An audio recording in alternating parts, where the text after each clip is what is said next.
waxaan ahaa wiil yar markaas aniga maan ogeyn qaadka inuu macnaha wax dhibaataa leeyahay marka saaxiibadaydana waxay jeclaayeen dadka oo qayla waxay moodi jireen inay wax wanaagsan yahay qaadku marka anigana sidii macnaha wixiisii macnaha marka waan tijaabiyey maalmo ka mid ah بدنا وصيوده وحفظ بمرة وحقيقة هنا صح وقيف كم إذا قاتك وحيالها الدتك يكون عليهن قيف كم إذا بالشدة وأرين بالشد إن لإسكو يماده إن لجو كلمة إن لجو شاكستو إن لجو كفتمو إن لجو هاساو إن لجو معرتي إسكو هالشدو لإسكو ورستو لإسكو شاكستو لإسكو أركو حقيقة هنا وقيف كم إذا وحيالها في عن ودينته أي رفته في عنا waxaan malinaya waxa ku jira qaadka maadooyinkaas oo qofka macnaha keenaya inay qofka marka dambe uu qaadka u baahdo markasta inuu cuno marka maadooyinkaas un baan malinaya kuwaas inay aniga igu kalifeen macnaha sida macnaha waxyaabaha kale oo kale sida sigaarka oo kale ama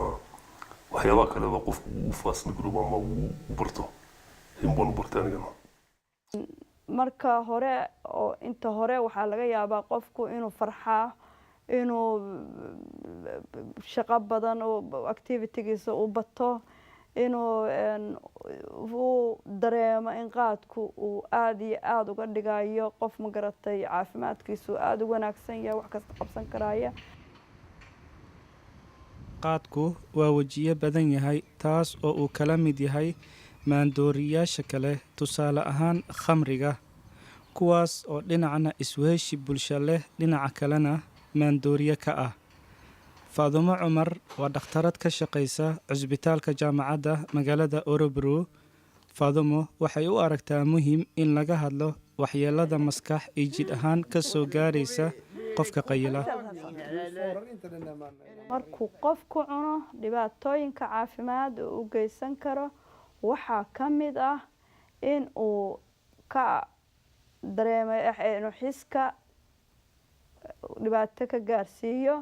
kaasoo ku keenta inuu nolol khiyaaliya ku nool yahay inuu wax khiyaaliya aan jirinin uu dareemayo inuu leeyahay calaamadaha qofka isticmaala amfetamiinka heroinka oo xashiishka inuu leeyahay kiisa ay keeni karto in qofka xiskiisa uu ku dhufto qaadku ku dhufto kaasoo dhibaatada aan soo sheegno kale keeni kara kaasoo keeni kara in cudurrada dheefshiidka uu wuxuu geysan karo sida wuxuu keeni karaa saxarada oo adkaata wuxuu keeni karaa hurdada oo ku xumaata wuxuu keeni karaa qofkii oo nervous noqda oo waxba xamili waaya ilaa uu gacan wax ka geysto ilaa familki dhibtu gaarto ilaa caruurtii dhibtu gaarto dhibaatada qaadku waxay saameynta ugu badan ku yeelan kartaa qoyska gabadh aynu ku magacaabi karno Kiya waxay xaaskiisa ahayd nin qaadka bilaabay maalinta ka dambaysa waxaa soo kordhayay xilliga uu qaylaada ku maqan yahay isla markaasna xiriirkii qoysku uu sii xumaanayay isagu awalba bilaa shaqo ayuu ahaa laakiin iyadu waxay ku sigatay inay shaqadii weydo waxaana ku adkaatay iswaafajinta shaqada iyo dhibaatadii qoyskeeda wuxuu ku bilaabay waxaan ku ogaaday inuu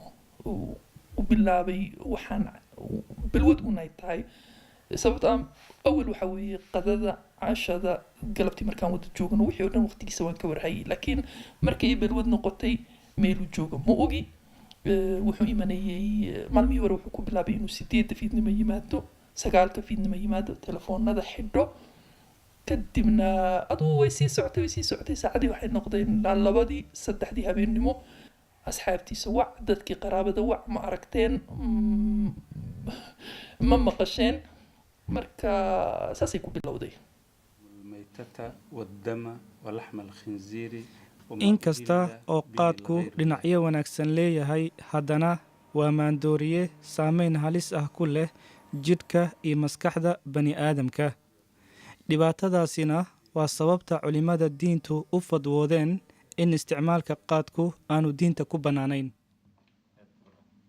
laakiin arrintaas keliya qaad kama dhigi karto xalaal, kama dhigi karto. maxay tahay sababto waxay tahay arrintaas waxaa lagu heli karaa waxyaalo kaloo fara badan oo xalaal ah baa lagu heli karaa arrintaas. masaajidka oo lagu kulmo keliya ku filan, waxaad ka helaysaa wax allaale waxaad u baahnayd oo mataqaanaa oo qaad laga heli lahaay oo idil. kalsoonidii dadka inaad weheshato, inaad aragtaan, inaad kalkaashataan, inaad caawitaan, kulli waa laga heli karaa. ma jiro qof hore u qorshaystay in uu maandooriye isticmaalo reerkiisana ku dumiya, laakiin in habeenka intiisa badan qaad loo fadhiyaa waxay sababaysaa in qofku wax badan gabo. Suleymaan Caraale waa macallin islamarkaasna wuxuu la tacaalaa qaadka. wuxuu dareen ka muujiyey in qofka qayilaa badiba aanu danaynayn bulshada uu ku dhex nool yahay. siyaabo fara badan haddaynu soo qaadanno arinta ku saabsan isdhexgalka dadka ama waxa lagu magacaabo integrashoonka oo aan uga jeedo shaqada iyo waxbarashada iyo inuu qofka Soomaaliga noqdo xubin nool oo ka mid ah mujtamaca Sweden. raad weyn buu ku leeyahay inuu xumeeyo arinta qaadku, sababtoo ah magaalo ka mid ah magaalooyinka Sweden oo caasimad gobol u ah ayaa laygu yeedhay hadda 4 sano ka hor in aan muxaadaro ka jeediyo oo degmada dadkii ka shaqaynaya oo dhan ay dhageysanayeen, hay'ad walba ay cidi ka timi. dabadeedna waxaan weydiiyey sababta magaaladan oo dhan ay u jeclaysatay in qaadka laga hadlo. waxaa lay sheegay in Soomaali badan baa magaalada degan, waxa inta hay'adihii dawladdu isu tageen baa la yidhi hal shaqaalaysiiyo Soomaalida halkan degan. dabadeedna dad badan baa mar qura la wada shaqaalaysiiyey. muddo markay shaqaynayeen dadkii ayaa waxaa dhacday midba maalin inuu joojiyo oo muddo kooban dadkii oo dhan mid walba midka kale ka dambeeyay shaqadii laga eriyey. sababta looga eriyeyna ay ahayd inuu habeenkii oo dhan qayilayo, dabeedna subaxii uu iska yimaado barqada halkii salaada laga bilaabi lahaa shaqadii. taasi marka waa raad xagga suuqa shaqada ah. raad kaloo ay ku leedahay waxa weeyaan arrinta ku saabsan mujtamaca Sweden oo ay inoogu abuurayo isticmaalka qaadku uu inoogu abuurayo nacayb iyo wax badan una dhaawacay. waan shaqayn jiray ilaa iyo 2-3 qof aad sugaysidoo daaqada u taagan tahay waqtigu imanayo oo berina 5 subaxnimo laga rabo inaad ka lahdid, isagiina kuu imanayo 2-3 saac baad jiifsanaysaa, kadibna shaqadii subaxiina ma u kici karo ilmihii, ma geyn karo daagiska. waxa weeye walwalaadoo shaqada jooga 20 jeer telefoon soo wac, ma kacday, ma geysay, lacagtii oon kugu filnayn. waxaad soo shaqaysato arkaysid bishii markii gaadhahay maxaa la bixiyaa, wixii waxba kama hayo. waxaa lagu bixiyey ma aragtay jaadkii la cunayay oo lagu qaadanayay deynta. waxyaabo badan ay igu dhaawacday anigii oo noqday qof balwad leh oo yaanan cunin jaadka, laakiin haddana ma aragtay aan wixii maskaxdayda inaan waasho wax yar u gaarso. sababtoo ah waxkee ku maqneed, xaggee siday ilmihii wiilkii dayacan, wiilkaygii oon 24 saac hortiisa isku dagaalin. uma arka in dadka qaadka cuna la riixo oo dibadda la dhigo. waxaan u arkaa in la soo dhaweeyo, in la weheshado, in loo caqli celiyo, in lala taliyo, in la caawiyo. waxa ugu muhiimsan aan u arkay in loo baahan inay tahay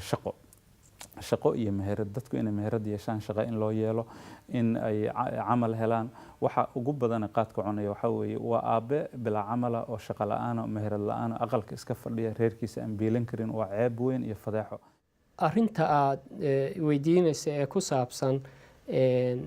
faa'iidada ku jirta qaadka ah inay dadka isu imanayaan oo ay maaragtay isku farxayaan oo ay wada dhaqmayaan oo ay is-ilowsiinayaan dhibaatada mujtamaca ka haysataa. runtii waa arrinta ugu weyn ee sababta u ah waxa narcotic la isticmaalo adduunka maanta. maandooryuhu sababtuu samaynaya waxa weeyaan in uu muddo kaa dhigo inaad dareento farxad iyo maaragtay rayrayn, amaba aad ilowdo daalkii iyo murugadii iyo maaragtay muraardilaaci aad ku jirtay uu ku ilowsiiyo. laakiin su-aashu waxay tahay wax ma ka qabanayaa mushkiladdii, mise barkintunbuu dusha ka saarayaa si ay mushkiladdii usii weynaato? waxay ila tahay inaan weligeed lagu xalili karin mushkilad kaloo ka weyn. shayga loo baahan yahay waxa weeyaan inaynu ku dhiiranno mishkiladaha aynu ka cabanayno inaynu inagu xal u samayno inaynu noqonno qayb xalka ka mid ah inaynu isku dayno hadday tahay shaqo la-aan hadday tahay waxbarasho la-aan hadday tahay la qabsi la-aan waddanka inaynu inagu si active ah oo maaragtay ay ku jirto mas-uuliyadii in aynu isku dayno inaynu mishkiladaha wax uga qabano inuu wanaajino qaadku qoyska wuxuu ku keeni karaa culays aad u laxaad leh waana adag tahay ku dhiirashada arrinkaas in lagala hadlo dad qoyska ka baxsan kiya in badan bay walaacsanayd laakiin ugu dambayntii waxay qaadatay go'aan muhiim ah iyadoo xilligaas ilmahoodii labaad uurkiisa lahayd go'aanaan gaadhay noloshana qofku go'aan wuxuu ku gaari karaa bugaag badanaan akhriyey dad badanaan la hadlay waxaan ballansaday psycholog waxaana laygu dhahay nolosha adaa go-aan kale inaad ka bixi kartid iyo inaad ka bixitaanka waan ka bixi karaa laakiin isagii aan kasii naxay dhibaatadu waxay ahayd qofkii ma aragtay inaad haddana kasii naxdidood sidii hooyadii ama aabihii aad tahay camal aad tidhaahdid kan siid kaga tegi kartaa sidan laakiin go-aan waxaan gaadhay inaan nolosha ka baxo ilmihii labaadna uur waan lahaa laakiin weheluu wiilkaygu u baahnaa marka go-aan waxaan ka gaadhay intaan anigii iyo ilmahaygii iyo isagiiba inaan guud isla geli lahayn inaan anigu iyo ilmahaygu ka badbaadno ka tegitaanka maandooriye maskaxdu qabatintay waa arrin u baahan go'aan culus iyo kal adayg mana aha wax lagu qasbi karo qof aan isagu go'aan ku gaadhin joojintiisa marka ugu horeysa waxa ugu horeysa ee kula gudboon ama qofkaas qaadka isticmaalaya la gudboon ee doonaya inuu ka baxo ta ugu horeysa waxaan u arkaa inay tahay oo muhiimna ilaa inuu helo warbixin ku filan warbixintu waa waxa qofka ka dhiga inuu go'aan saxa qaato haddaan warbixin khaldan haysto go'aan khaldan baan qaadanaya marka ugu horeysa waxaan ku dhiirin lahaa inuu qofku ka bogto oo uu barto oo uu raadiyo waxyeelada qaadku inteebay leeg tahay sideennii aynu odhan jirnay quutul awliya ama maaragtay shay ka mid ah maaragtay waxyaalaha qofku uu ka dhigto isku madadaaliyo hadduu qaadka saa loo arko suuragal maaha qofka inuu ka tago qaadka laakiin hadduu og yahay inuu yahay maandooriye uu og yahay inuu leeyahay waxyeelo weyn oo caafimaad uu og yahay inuu dhibaatooyin dhinac walba leh mujtamaca u leeyahay markaa waxaa sahlan inuu go-aankii qaato qodobka labaad waxaan u arkaa inay muhiim tahay inuu go-aan isagu qaato anigu u malayn maayo in doonitaanka caleentu ay qofka doonitaankiisa dhabtaahee wanaagsan ay ka xoog badan karto haddii niyad wanaagsani jirto aad daacad tahay marka labaad in uu qofku bedelo jawiga uu ku jiray haddii kuwii uu la qayeli jiray inaanu maalin walba ka hor imane uu isku dayo inuu raadiyo jawi kale sida waxbarasho iyo shaqo iyo dad ka madhan maaragtay mukhadaraadka uu jawigii bedelo iyaduna aada bay muhiim tahay jaadku waxa weeye waa cudur cudurkana waa la daweyn karaa laakiin badanaa qofku markuu ku dhex jiro balwadda maysa ogu inuu cudurkii ugu xumaa u hayo marka nin balwad la noolow oo ilma hayso iyo nin balwad lana noolo adoon ilma haysanina way kala duwan tahay economically waxa weeye xagga lacagta waa ku dhaawacaysaa sharaftaadii ilmahaagii waxay ku noolaanayaan ilma balwad ku dhex koray ilma balwad ku dhex koray iyo ilma ma aragtay milyo fiican kasoo baxayna isku mid ma noqon kara marka waa laiswada ogyahay jaadka dadka cuna siday noloshoodu ay noqotay marka aniga ahaan waxaan u arkaa wuxuu ii dhaawacay si aan caadi ahayn ilmahaygaa balaanaa ku dhacay kow intii aan wada joognayna ma aragtay wax badan oon qabsan kari lahayn xaggii lacagtii iyo wixii balwadii gashay saddexaad oo lagugu sheekaysanaya magaaladii ilmahaagii oo aabbahood suuqa taagan yahay oo jaad cayrsanaya shan wax weyn weeye. haddaba maxaa la gudboon qofka qaraabo u ah qof qayila wehelkiisana ka hormarinaya qayilaadiisa isla mar ahaantaana gabayo mas-uuliyaddii ka saarnayd qoyskiisa? qof qaad isticmaalaya ama narkooti kaleba maaragtay khamriguna uu ku jiro waa qof dhaawacmay, sababtoo ah daroogo kasta ama maandooriye kasta wuxuu bedelayaa qofka maskaxdiisii iyo siday u shaqaynaysay, taasoo ka dhigaysa waxyaalo qofka caadiga ahi aanu doorteen ama aanu jeclaysteen ama uu si sahlan dooni lahaa inuu uga baxo inay caadi u noqdaan qofkan oo ay bey-adiisa ay noqoto. haddaba waxaan odhan lahaa dhowr arrimoodba waan odhan lahaa in aad isku daydo inaad xal ka daydo. waa ta koowaad in si dhaba aada isku daydo inaad u hesho maaragtay wadahadal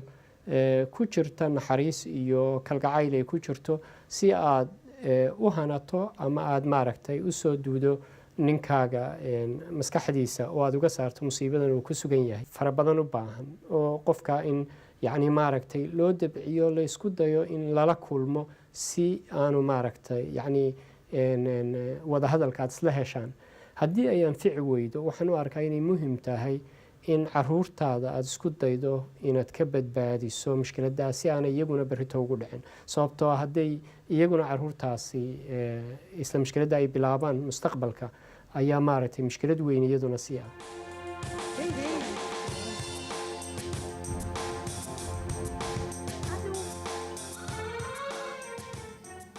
balwadan la iska dhaafo la dhahayo jaadka waa la cuni jiray, waa la kanayn jiray, soo wadankii sidaas u ahaa. kan waxaa wadankaad sheegaysiin waxa weeye wadan jira maaha. haddii aan balwad jirinna dadku waa bislaan lahaayeen, aqoonay raadsan lahaayeen, waa la wax baran lahaa. wax fiican oo ma aragtay mataal laga dhigayo maaha, saasay ahaan jirtay sidan. marka laga baxo